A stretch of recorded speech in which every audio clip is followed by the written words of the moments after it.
What will 2010 bring? Considering the past decade, that seems like a bit of a scary thought. But since I don't have any idea what the future will bring, you'll be glad to know that soothsaying is not the topic of this video. No, in this video, I'm going to ask just 4 simple questions. They are questions which were first posed by David Sloan Wilson. David Sloan Wilson is an eminent evolutionary biologist and a distinguished professor at Binghamton University. He's a prominent proponent of the concept of group selection in evolution and is the author of the now classic book, Evolution for Everybody. I hope you'll take the time, a minute or two really, to go through these questions in your mind and see what you think. They concern the tricky subject of religion and why religion is so often a major factor in cultural life. If you're an atheist, you might immediately think that any questions about religion could have no relevance for you. But Wilson's research is not about the validity of religion. He doesn't feel that there is any valid reason to believe in religion. No, he confines himself to why religion has such a strong hold. Is there any scientific, that is, empirically verifiable evidence for the existence of supernatural agents that intervene in natural processes, especially human affairs? David Sloan Wilson, as for myself, question 1 has already been answered. Creationists, Wilson says, have beliefs that have been falsified again and again, even before Darwin's theory of evolution.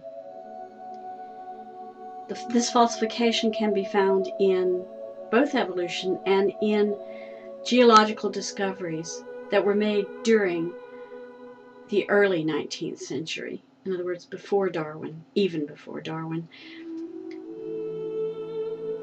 Wilson says, and I agree, I am comfortable regarding religious belief as 100% a human construction, and that enables him and us to proceed to question 2.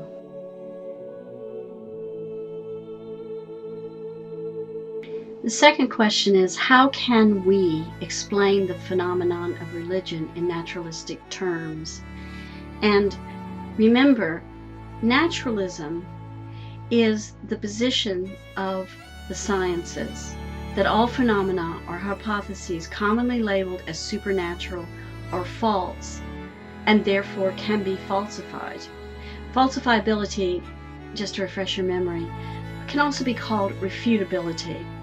And it is the logical possibility that any assertion can be shown false by an observation or by physical experiment.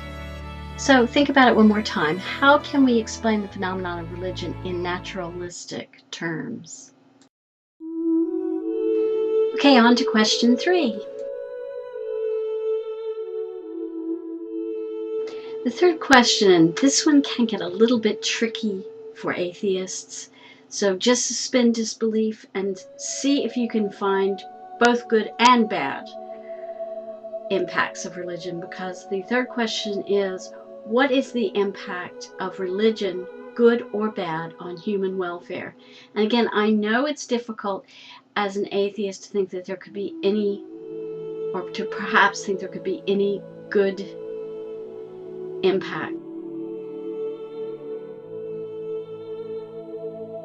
And finally, question 4. I've changed question 4 a bit from Wilson's original wording to something I like better. So, is there any validity to the idea that the study of religion could help us to understand why it has an influence on the world, and to use that understanding to find ways to create a more humane future?